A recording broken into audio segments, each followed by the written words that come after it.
Alhamdulillah, salatu wassalamu ala rasulillah wa ala alihi wa ashabi wa man tabi'ahum bi ihsanin ila yaumiddin. Ya ayyuhalladzina amanu taqullaha haqqa tuqatih wa la tamutunna illa wa antum muslimun. Amma ba'du, ikhwati fillah rahimani wa rahimakumullah. Pada kesempatan ini kita akan mengambil faidah dan pelajaran masih dalam bab tentang nazar, di mana di dalil yang kedua penulis rahimahullah ta'ala menyebutkan sebuah hadis Nabi SAW yang diriwayatkan Imam Bukhari. Beliau katakan, wafis sahih an Aisyah, dari sahabat Aisyah Ummul Mukminin radhiyallahu ta'ala anha, anna Rasulullah sallallahu alaihi wasallam qala, Rasulullah bersabda, man nadhara an yuti Allah fal yuti'hu wa man nadhara an ya'si Allah fala ya'si. Barang siapa bernazar untuk taat kepada Allah, maka taatlah dia kepada Allah. Dan barang siapa yang bernazar dalam rangka maksiat kepada Allah, maka jangan berbuat maksiat. Ikhwafillah rahimani wa rahimakumullah. Dalam hadis ini menjelaskan kepada kita sekalian bahwasanya Allah memerintahkan atau Rasulullah SAW memerintahkan kita sekalian untuk menunaikan nazar-nazar yang baik. Nazar yang baik pertama tentu diarahkan, ditujukan hanya kepada Allah. Lillahi alayya nadrun. Karena Allah, maka aku bernazar. Kemudian isinya adalah kebaikan, isinya merupakan ketaatan. Maka wajib kita melaksanakannya, dan itu menjadi beban bagi kita, menjadi kewajiban. Kalau tidak melaksanakannya, apa yang terjadi? Maka kewajiban kita untuk membayar kafarat dari nazar tersebut. Kafarat nazar, para ulama menyebutkan sebagaimana kafarat sumpah yang disebutkan dalam surat Al-Maidah ayat 89. Fakaffaratuhu it'amu asyarati masakin min awsati ma tut'imuna ahlikum aw kiswatuhum aw tahrir raqabah.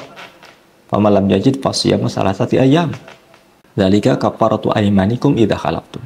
Fatipillah dalam ayat tersebut menunjukkan kafaratnya, yaitu pertama, memberikan makan kepada 10 orang miskin atau memberikan pakaian kepada mereka. Yang kedua, membebaskan budak. Dan yang ketiga adalah saum. Sebagian menyebutkan saum 3 hari berturut-turut. Ikhwafillah rahimana rahimakumullah.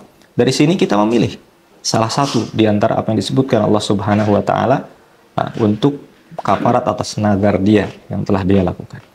Maka itulah kafaratnya. Seandainya kita tidak mampu untuk melaksanakan nazar yang merupakan kewajiban yang telah kita bebankan sendiri untuk diri kita. Ini terkait dengan nazar.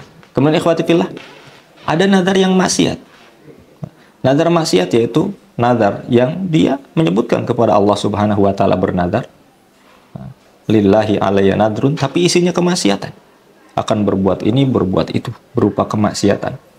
Maka fala ya'si, jangan engkau maksiat kepadanya. Artinya tinggalkan nazar tersebut dan tentu bayar kafarat, karena dia telah menyebutkan nama Allah dalam nazarnya. Maka Syekh Utsaimin di antaranya menyebutkan bahwasanya nazarnya munaqad.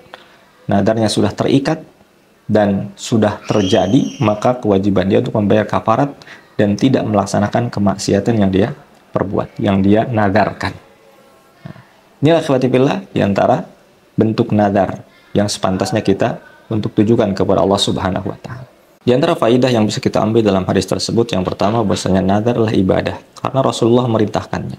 Maka kewajiban kita untuk meluruskan nazar, jangan sampai diarahkan kepada selain Allah karena terjatuh kepada kesyirikan.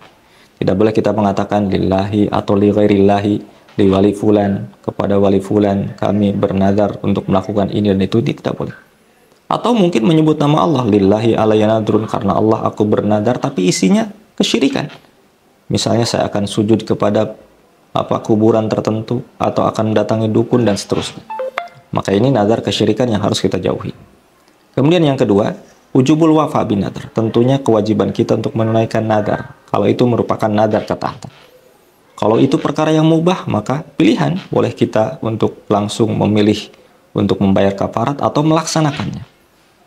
Maka itu setiap nazar yang kita ungkapkan merupakan kewajiban yang terbebankan bagi kita sekalian untuk kita melaksanakannya.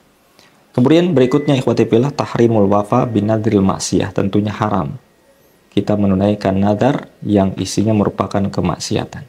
Rasul sebutkan fala ya'si, jangan maksiat kepada Allah Subhanahu wa taala. Demikian ikhwati fillah, barakallahu fikum.